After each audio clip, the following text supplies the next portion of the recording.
Buen día, estudiantes. La clase del día de hoy va a tratar sobre la membrana citoplásmica y el transporte de nutrientes. En la clase anterior terminamos de hablar sobre la pared celular de los procariotas. Ahora hablaremos sobre la pared interna, o sea, la membrana citoplásmica y su función dentro de lo que es el transporte de nutrientes. Comenzamos con su composición química. Vamos a ver que es una bicapa proteolipídica que delimita el protoplasto, o sea que es límite con lo que es el citoplasma. La membrana citoplásmica, así también llamada, limita con el interior de la célula microbiana, o lo que llamamos nosotros citoplasma. Su proporción de proteínas es muy alta en lípidos, mayor que en eucariotas. Tiene alrededor de un 80 entre 20, su proporción. 80 más o menos, 80% de proteínas, un 20% de lípidos. Y carece de esteroles. Esto que está aquí ustedes, ¿ves? Es lo que se denomina un esterol.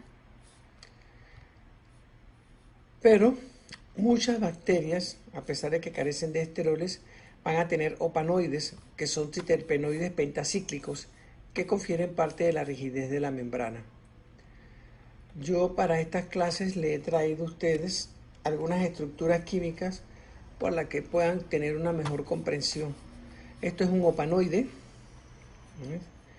Dentro del opanoide aquí tenemos las estructuras cíclicas del opanoide y esto es hasta cierto punto lo que le va a dar una rigidez.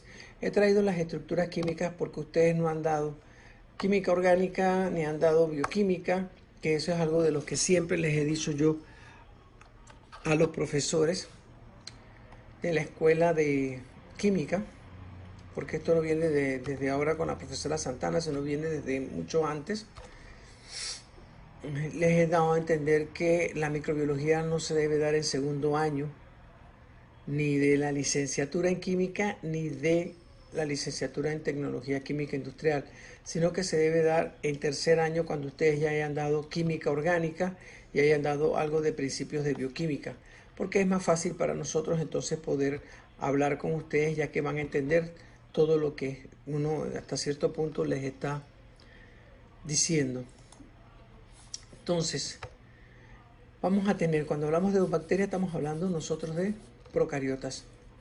Los lípidos en las eubacterias, que tenemos, como ya dije, mencionamos anteriormente, un 80% de proteína, un 20% es de lípidos. Los lípidos más comunes van a ser los llamados fosfolípidos y también los glucolípidos. Dentro de los fosfolípidos vamos a tener nosotros la fosfatidil etanolamina, la fosfatidil glicerol, la cardiolipina. Aquí tenemos nosotros la fosfatidil etanolamina, es aquí está el carbono fósforo, la molécula de fósforo, el elemento fósforo, aquí lo tenemos. Hablamos también de fosfatidil glicerol, aquí tenemos también el fósforo. Esta es la molécula de glicerol, es la molécula más sencilla que tenemos en un ácido graso, es esta que tenemos nosotros aquí. Entonces es un fosfatidilglicerol.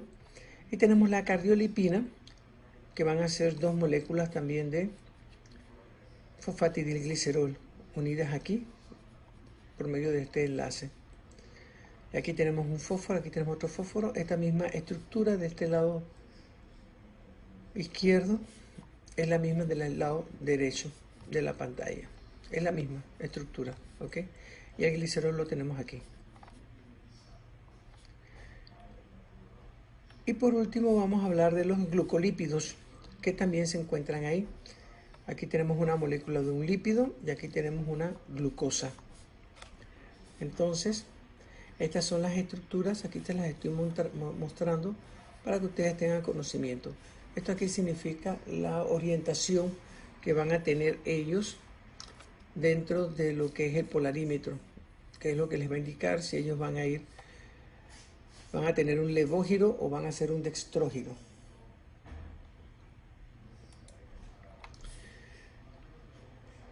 Vamos a ver también que ellos van a tener ácidos grasos esterificados con el glicerol. O sea que van a formar enlaces ésteres con el glicerol.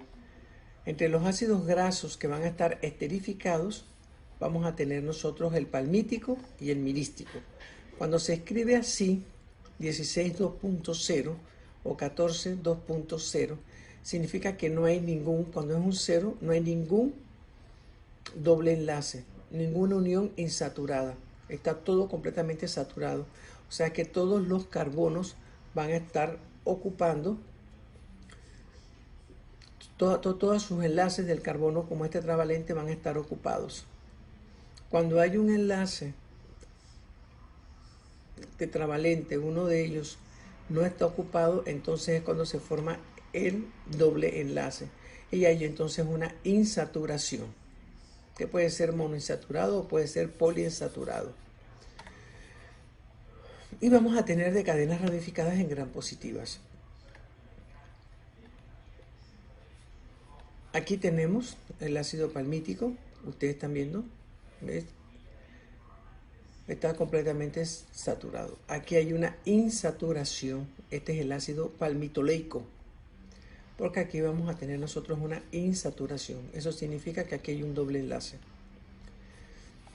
Ácidos grasos monoinsaturados, lo vamos a escribir aquí 16, que es el palmitoleico, como mostramos, y mostramos aquí un 1.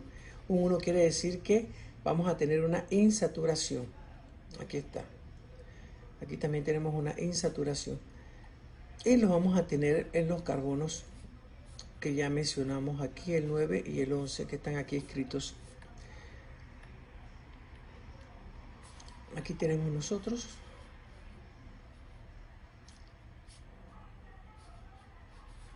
la insaturación.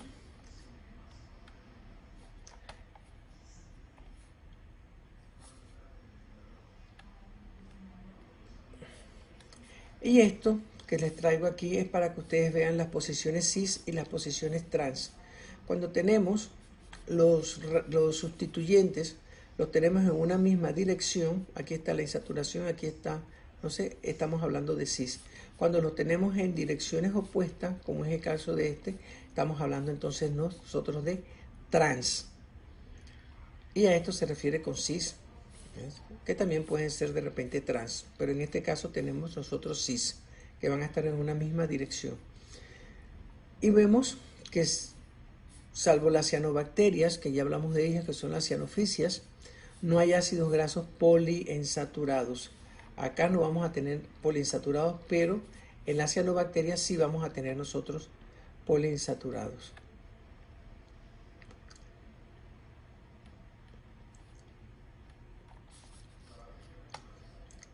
Ok, diferencias que vamos a encontrar nosotros entre lípidos de bacterias y de arqueas.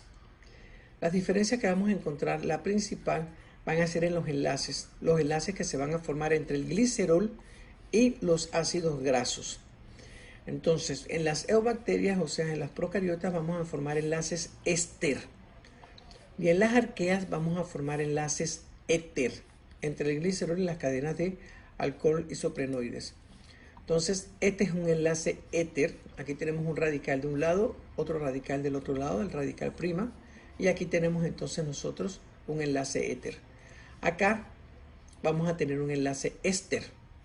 En el enlace éster tenemos aquí un doble enlace con el oxígeno. Tenemos acá otro oxígeno y después acá tenemos el radical. Y aquí lo tenemos nosotros. ¿Ves? Para que vean la diferencia entre un enlace éter y un enlace éster. ¿Okay? Esto aquí está en una posición trans, estos dobles enlaces en posiciones trans.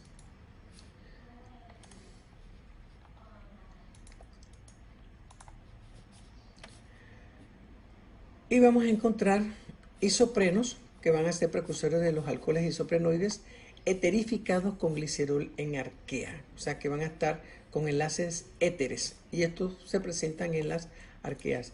El isopreno, que es este, aquí lo vamos a tener nosotros. Estos van a estar unidos por enlaces éter, que es el enlace que está acá. Tenemos que hablar también nosotros de los tipos de proteínas de la membrana citoplásmica. Ya hablamos de los lípidos, vamos a hablar de los tipos de proteínas de la membrana citoplásmica. Con el transcurso de las clases que hemos dado, nosotros hemos hablado hasta cierto punto de este tipo de proteínas. Y se dividen en dos: proteínas integrales, proteínas periféricas. A las integrales también se le llaman endoproteínas y a las periféricas se le llaman epiproteínas. Las proteínas integrales van a ser las que atraviesan de lado a lado la membrana, como tenemos aquí. Esta, ¿ves?, es una proteína integral, va a atravesar de lado a lado la membrana citoplásmica. Esta es otra proteína que atraviesa de lado a lado la membrana. Al tener nosotros este tipo de proteínas que atraviesan de lado a lado la membrana, cuando nosotros queremos de un momento dado hacer una extracción de ese tipo de proteínas, son muy difíciles porque están atravesando completamente la membrana. Van a tener un desplazamiento horizontal, pero no va a ser tipo flip-flop, como sería la teoría del mosaico fluido, ¿ok? Sino van a ser un desplazamiento horizontal en forma vectorial y con una cierta polaridad definida. Esto quiere decir que van a tener una cierta carga eléctrica definida cuando hacen este desplazamiento horizontal. Y las proteínas periféricas o las epiproteínas son estas que ustedes ven aquí. Esta que está aquí, esta que está aquí, no atraviesa membrana. Estas son entonces proteínas periféricas que no atraviesan la membrana y se encuentran más bien cerca de algunos de los extremos de la membrana citoplásmica, ya sea en esta parte aquí, en donde hace contacto con el espacio periplásmico para hacer contacto con el exterior, o se encuentra aquí, ¿ves?, haciendo contacto con el citosol o el citoplasma. Estas proteínas periféricas tienen una unión lábil. Al decir lábil es que es una unión muy débil, demasiado débil. Y entonces, al ser una unión muy débil, van a ser fáciles de extraer y de purificar, por el contrario de las proteínas integrales. Y algunas pueden incluso hasta establecer algunos contactos transitorios, o sea que pueden ir de una u otra forma, van cambiándose de algún tipo de posición. Esa es una característica que tienen las proteínas periféricas. Hablaremos ahora de las funciones de la membrana citoplásmica procariota.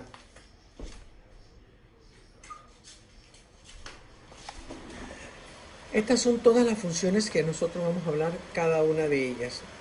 Barrera osmótica, límite entre el protoplasto y el medio, permite el paso selectivo de moléculas, interviene en procesos de obtención de energía, participa en biosíntesis de componentes de envuelta, secreción de proteínas y otras macromoléculas. Como barrera osmótica nosotros vamos a tener aquí, ¿ves?, que vamos a tener más concentraciones dentro de un lado de la membrana y menos concentraciones dentro de otro lado de la membrana. Entonces, al ejercer ciertos tipos de presiones osmóticas, esta va a permitir que algunos de los solutos entren, otros de los solutos salgan. Eso va a ser ella, ¿ves? Entonces, ¿qué tenemos nosotros aquí? Nosotros aquí tenemos que puede ocurrir una plasmólisis, como puede ocurrir una turgencia, dependiendo de cómo nosotros tengamos inmersa la célula microbiana, si está dentro de un medio que es hipotónico o está dentro de un medio que es hipertónico. Eso es algo que tenemos que tomar nosotros muy en cuenta. Si está dentro entonces de un medio hipertónico, ¿qué vamos a tener nosotros? Vamos a tener más concentraciones fuera de la célula que dentro de la célula. Al tener más concentraciones de solutos fuera de la célula, tiene que haber un equilibrio osmótico. Al decir equilibrio osmótico, no estamos nosotros hablando de que va a ser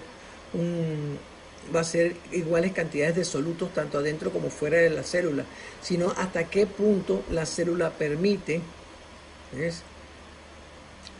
liberar agua para poder que los solutos que están afuera del medio en el cual se encuentra inmersa la célula microbiana pueda de un momento a otro estabilizarse y entonces pueda subsistir la célula microbiana en ese medio hipertónico.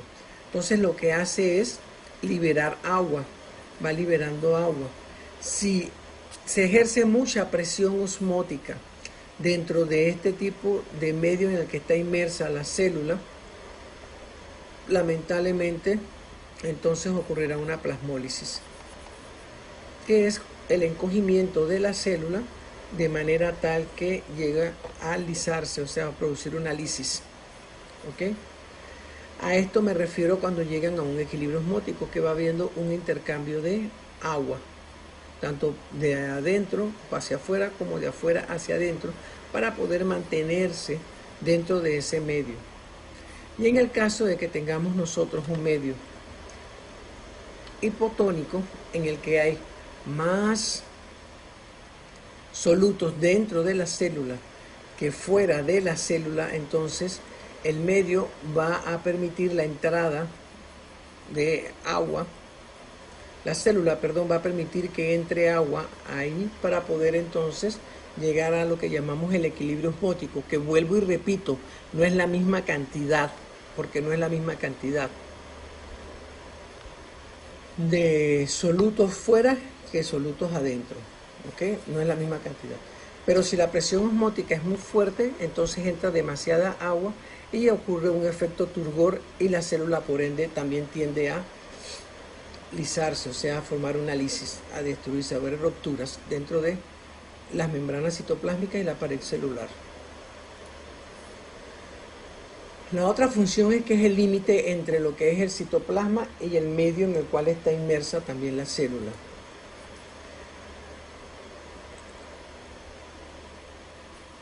Esto ayuda a mantener la constancia del medio interno y simultáneamente permite o promueve entrada de nutrientes, salida de ciertas moléculas, excreción de productos de desecho.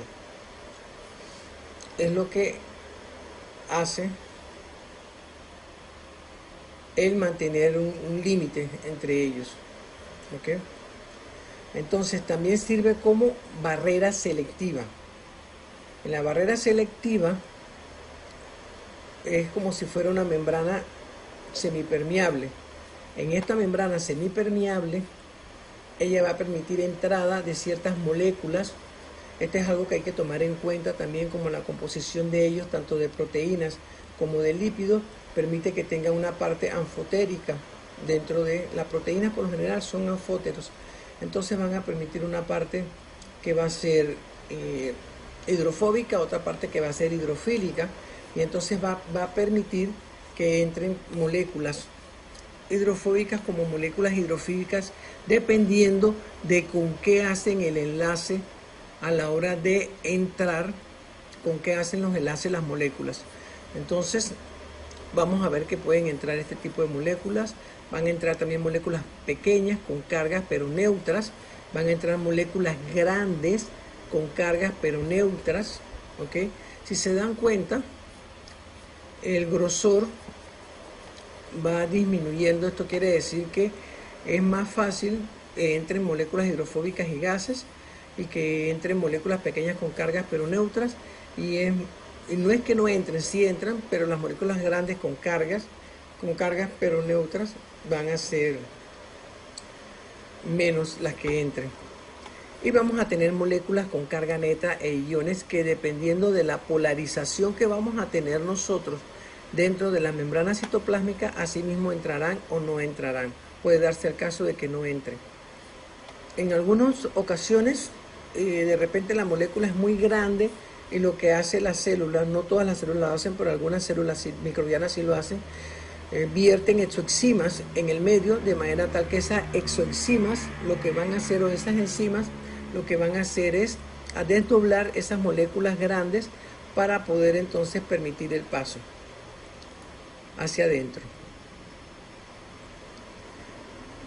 Bueno, ya hablamos de esto, de permite el paso selectivo.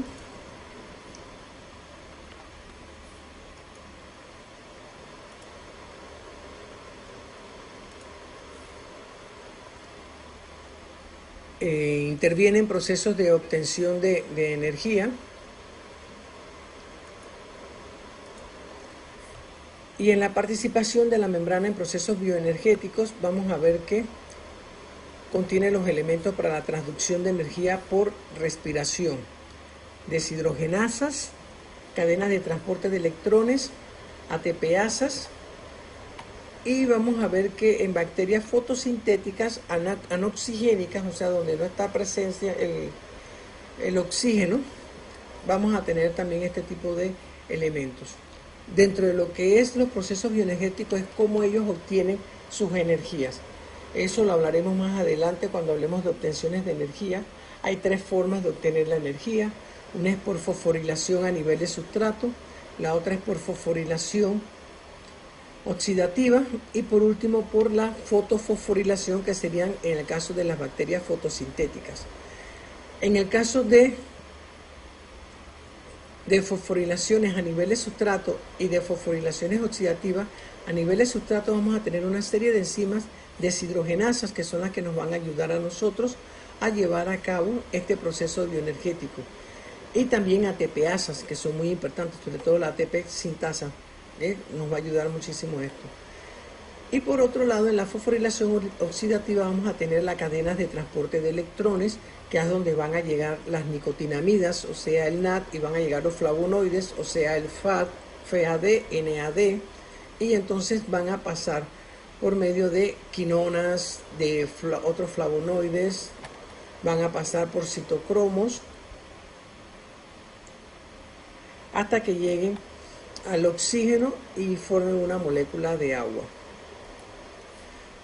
Aquí tenemos en el caso de fotosíntesis, vamos a tener una fase luminosa, una fase oscura. Este es un proceso que se da en bacterias fotosintéticas, en las bacterias fotosintéticas. Más adelante hablaremos de los tilacoides, que están aquí. Y de la fase oscura, que en verdad no es tan oscura, por así se le llama, es la parte del ciclo de Calvin. Aquí están las nicotinamidas que les mencioné anteriormente, es el NADP, el NADPH. Aquí están los ATP que se van formando, ¿ok? Y esto acá se le denomina como fase luminosa porque interviene la luz para poder activar el fotón y que se lleva a cabo, entonces pase del fotosistema 2 al fotosistema 1 y logre entonces después pasar al ciclo de Calvin, que es donde se van a hacer las biosíntesis o el anabolismo de algunas estructuras. Aquí tenemos nosotros la respiración. En la respiración, ¿ves?, tenemos nosotros una glucosa, una macromolécula. Ella se va a convertir en ácido pirúvico. Aquí es donde ocurren todas las deshidrogenasas, es lo que nosotros llamamos la fosforilación a nivel de sustrato, porque estamos usando una glucosa y aquí es donde se forma la energía.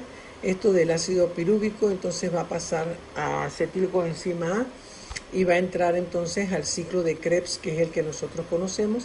Dentro de este tipo de ciclo de Krebs vamos a tener nosotros algunos tipos de aceptores de electrones, nicotinamidas y flavonoides, que van a pasar inmediatamente a la cadena de electrones, que aquí también se van a estar formando energía, ATP, igual que se forma aquí ATP.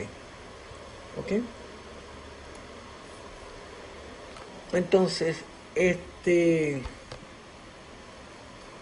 participa también en la biosíntesis de componentes de envueltas.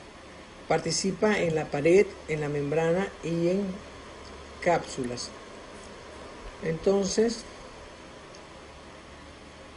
es cuando nosotros vemos aquí que va a participar en la membrana en la síntesis de polímeros de envueltas. Va a tener una serie de transportadores y enzimas implicados en la síntesis de polisacáridos de cápsulas, de peptidoglicano, de ácidos teicoicos y teicurónicos, de lipopolisacáridos. Va a contener enzimas implicados en síntesis de los propios lípidos de la membrana. Todo esto lo vamos a ver nosotros que ellos participan. Esa es una de las partes de su función de la membrana citoplásmica. Va a participar. A continuación les vamos a mostrar de una forma un poco bastante rápida cómo se hace la biosíntesis del peptidoglicano, cómo estos trabajan dentro de la biosíntesis del peptidoglicano. Aquí tenemos nosotros una bacteria gram positiva. Dentro de esta bacteria gram positiva tomamos este cuadrito que ven aquí, que va a ser la pared celular, que es lo que vemos aquí ya una vez ampliado. Esto que está acá es lo que viene aquí, ¿ok? Entonces, dentro de la pared celular, que es ahora más ampliado que lo tenemos aquí, vamos a encontrar aquí el ácido teicoico, vamos a encontrar el ácido lipoteicoico, y esto que está en rojo es el N-acetilmurámico, y lo que está en este otro color, como amarillo naranjoso, es el N-acetilglucosamina. Entonces, entre la N-acetilglucosamina y el N-acetilmurámico vamos a encontrar nosotros un enlace beta 1,4 que ya lo mencionamos anteriormente, y vemos que aquí, a partir del carbono 4 del N-acetilmurámico, van a salir los tetrapéptidos. Esto es para que ustedes se den cuenta. Entonces, ¿qué sucede? Aquí tenemos una proteína integral, ya que tenemos fosfolípidos. Este es el espacio periplásmico y acá ya está el citoplasma, y aquí donde ustedes ven es la membrana citoplásmica, que es la que va a ayudar a formar el peptidoglicano. ¿Cómo lo va a ayudar? Ok, por medio del difosfato de uritidina se une un N-acetilmurámico con el péptido que sale del carbono 4, y este fósforo inorgánico que está aquí dentro de lo que es la membrana citoplásmica va a ayudar a transportar esto hacia el peptidoglicano que vemos aquí. Entonces, aquí está, se une, ¿ves? Se une el fósforo inorgánico con el monofosfato de uritidina, que es la que va llevando el NAM, el N-acetilmurámico junto con el péptido. Entonces, una vez que se unen, se forman ahí los dos difosfatos, se suelta entonces el difosfato de uritidina, y este difosfato de uritidina lleva ahora al N-acetilglucosamina, justamente nuevamente hacia la membrana citoplásmica, lo va llevando. Entonces, cuando lo lleva a la membrana citoplásmica, se forma el enlace del N-acetilmurámico con el N-acetilglucosamina, como ustedes lo ven aquí, por un enlace beta 1,4. Y ahora empieza entonces a transportarse lentamente a través de la membrana citoplásmica para entonces formar parte del peptidoglicano. Como lo ven, ahí está, ¿ves?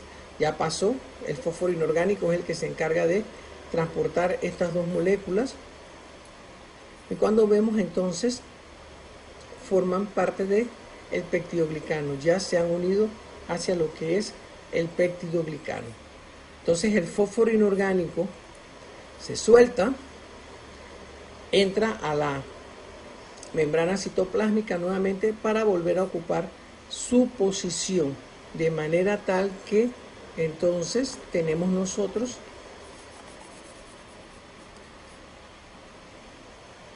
otro monofosfato de uritidina que va a llevar a cabo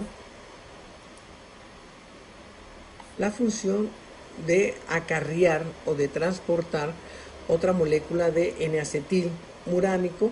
Después entonces se une el fósforo inorgánico, del fósforo inorgánico entonces se suelta, tenemos entonces un difosfato de uritidina que va llevando a la N-acetilglucosamina, y se unen en un enlace beta 1,4 el N-acetilmurámico con el acetilglucosamina, y el fósforo inorgánico los va acarreando o transportando hacia el espacio periplásmico para que se vuelvan a unir.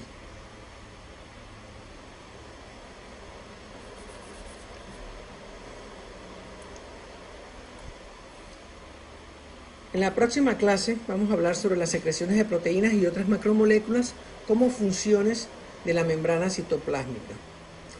Y ahora a continuación les subo las 5 preguntas que van a tener ustedes que contestar de la clase que hemos dado en el día de hoy. Acuérdense que nada más son 20 minutos. Esta clase dura 30 minutos. Yo les doy a ustedes 20 minutos para que contesten las 5 preguntas y para que me las envíen a la plataforma de Classroom. Hasta el miércoles.